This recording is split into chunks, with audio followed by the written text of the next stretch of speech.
Disclaimer, I do not dislike CinemaSins, and that is not a lie. For my next Everything Wrong with CinemaSins video, I'm going to be seeing the video on Elemental, and I would like to give thanks to occasions to Talawi Lee, Flower to Enderman, and Vivian Morgan for requesting this video. Enjoy, everyone. Building this many houses on the water with so few docks. Continuing to turn a blind eye to Pixar's ceremonial sacrifice. Just like in the Inside Out 2 collab I did with Captain Vader, you don't say X seconds of logos for either of these sins, but since they're still about the logos, it shows that you still choose to start almost every video by sending logos. Soil and greens is people! Well, yeah, since Earth is one of the 4 classical elements featured in this movie. How do we spell that?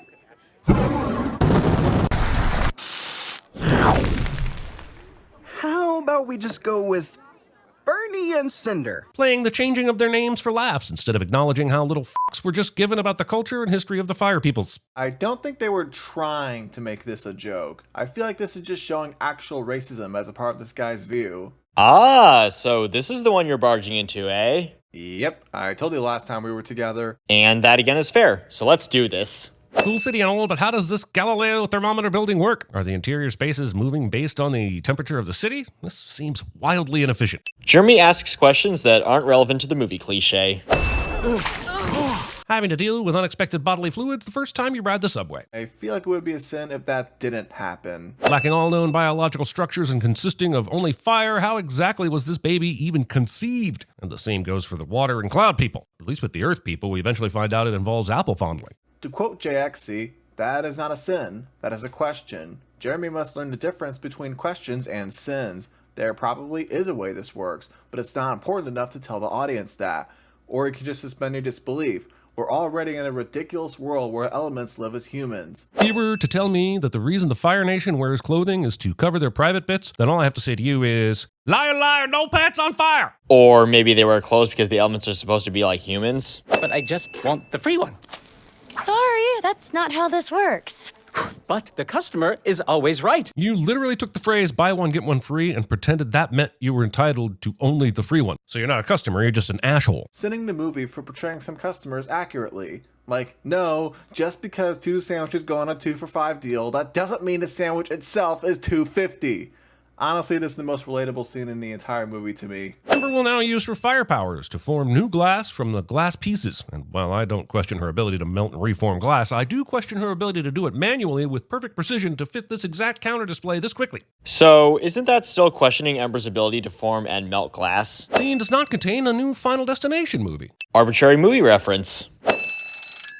How? I learned from the best. Or you reset it while he was sleeping. I'm just saying there's not nearly enough validation or witnesses for me to feel comfortable signing off on this delivery record. But the movie said that Ember beat Bernie's record, so it doesn't matter whether you believe it or not, Jer.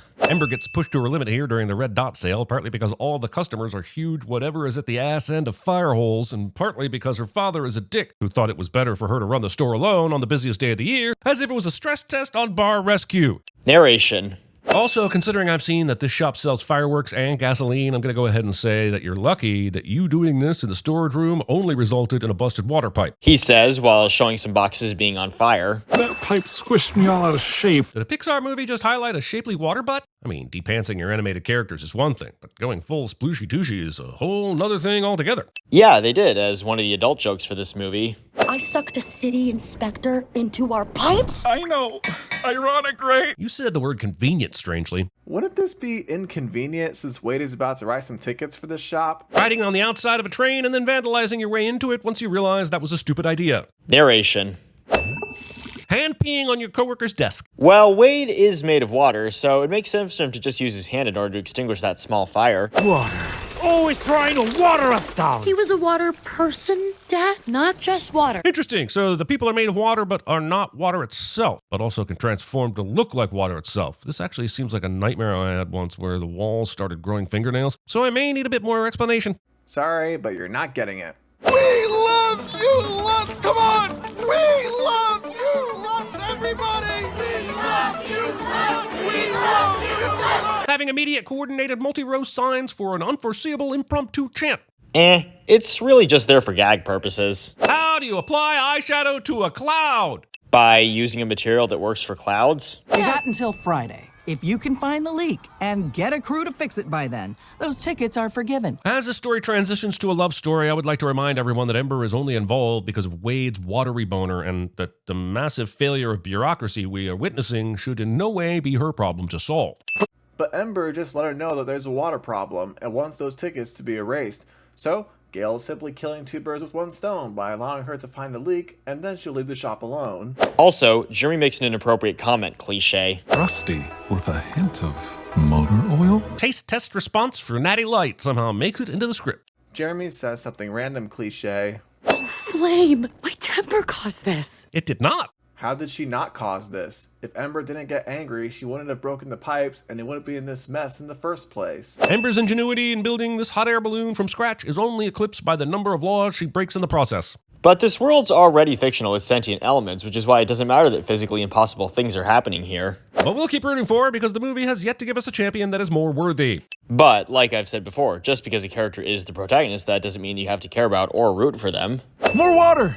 Go that way! Except the only way to steer a hot air balloon is by changing altitude to take advantage of different wind directions. So either you're just getting incredibly lucky with immediate and convenient wind changes, or you're lying to the children of the world about how hot air balloon travel works. Just like how Pixar lied that there's an entire world of monsters that scare children for a living. You okay? It's just that building over there. Is going to unlock a core memory from her past and force us into a flashback position about it. Yeah, so? Random sandbags are found right next to the random problems that happen to be able to be solved with random sandbags. And is that because conveniences help move stories along? Yo, Ember! Claude! I grew another one! This character seems to exist solely as the token sod character instead of being cultivated into fully developed topsoil that has a reason to be in the movie. Jeremy doesn't know what comic relief is. We are 2 full minutes into this dating montage set to a modern song, and I got everything I needed in the first 30 seconds. Not removing a sin for this great montage with a great song. Watch this! This guy thinks he is Dash Par, and you, sir, are no Dash Par. Yeah, but I don't think Dash could do this, referring to the rainbow. Okay, fine. This movie is flaming beautiful. Okay, that sin removal is much appreciated, and I agree with what you said, and so I'll remove a sin as well. You knocked over 3 tons of cement dust. Half the guys still haven't recovered. That's not how cement works. No. Inspect with your mouth. Of all the things that can be done with a mouth, inspecting should never be one of them. Putting a period instead of a comma here, and putting an unnecessary comma here. Finger peeing in your girlfriend's dad's coffee mug. Firstly, Ember isn't Wade's girlfriend yet. Secondly, like I said earlier, it makes sense for Wade to do this with his hands since he's made of water. You see, the sun, which is a big ball of fire, is now approaching the ocean, which is a big ball of water. Except it isn't, because it's like 90 million miles away, so your cute visual metaphor means nothing to me. Oh, wow. I didn't even notice that detail. But didn't you admit this is a metaphor? Meaning it's not literal? You're surprisingly good at your job. You're surprisingly fast for your age. You have no idea. Are they gonna now? Do you die if you fall in water? Kids. Sinning children for acting like children. Every building in the new city is built from just melted glass. That is an interesting detail, and in a movie about racial and economic divisions, it would be even more interesting to know who exactly built these glass buildings if it wasn't the people who can bend and shape steel and glass at will. But that information is irrelevant to the story that is being told here, so the movie won't be taking time out to explain it, Jer. You're smelling love on me? This movie is gross. Sure, movies may have something you don't like, but that doesn't mean that it's the movie's fault, so I'll be giving out my award here. And I'll also say that I don't fault Turning Red for my least favorite part not always being easy for me to watch, and it's still my favorite film regardless. And then you must light these with your fire, and I read the smoke. Cinder was going to waste all our time with the multiple steps of this ceremony, knowing full well she didn't think Wade could light his stick on fire. But thankfully, Wade's water boner came up with this lensing trick to keep his stick dry. Jeremy says boner. But my father did not return the bow, did not give me his blessing. Waiting until the last half hour to let us realize the story is actually about generational trauma and not inter-elemental relationships, but then also still making it mostly about inter-elemental relationships. But movies don't have to just be one specific thing, and heck, there are movies like these three that have themes of generational trauma and have other themes as well. This glass starts to crack under the tension of the approaching third act. Narration. Just a note that she's been holding this giant bubble that is larger than her hands underwater for several seconds now. Have you ever tried to hold a bubble that extends beyond your hands underwater? It's one bullshit bubble, baby. But you know that was made by a sentient cloud woman, right? This bubble will now run out of air much more quickly than before because we're now done with the sentimental bullshit part of the movie and must get on to the tension bullshit part. Well, yeah, since the movie needs to set up the conflict between Wade and Ember. Element City isn't a real place I can visit. And neither is Hogwarts, or Naboo, or Middle-earth, or the Mushroom Kingdom, or... I cannot throw all of that away just for you!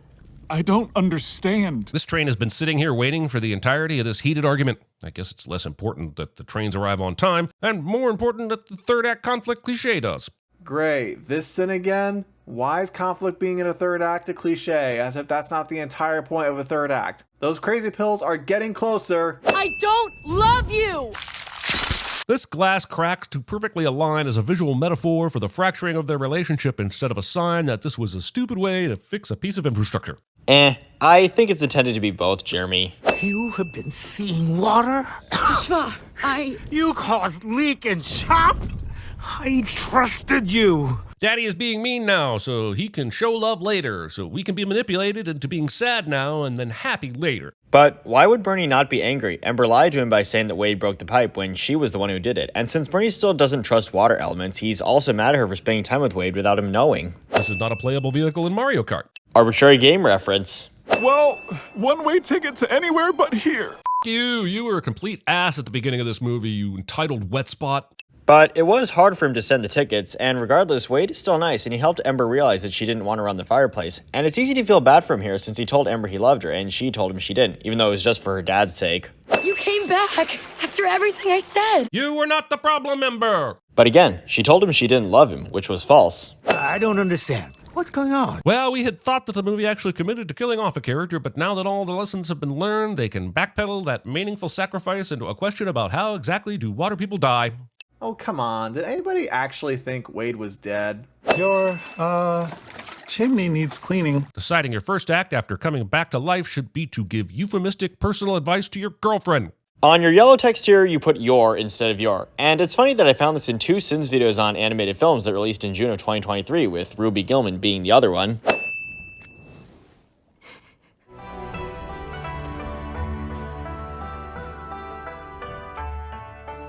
Damn it, Pixar! Another appreciated sin removal. Wait, before we close out, I want to say that it was actually fun coming into one of your videos. Yeah, I had fun doing that. And are there any other ideas you have for doing this again? Yeah, there is one we both want to do. Sounds great, and let's do that. And here's the end result, everybody. The sin total was 262, and the sentence will be fiery temper. Thank you for watching, everybody, and have a nice day.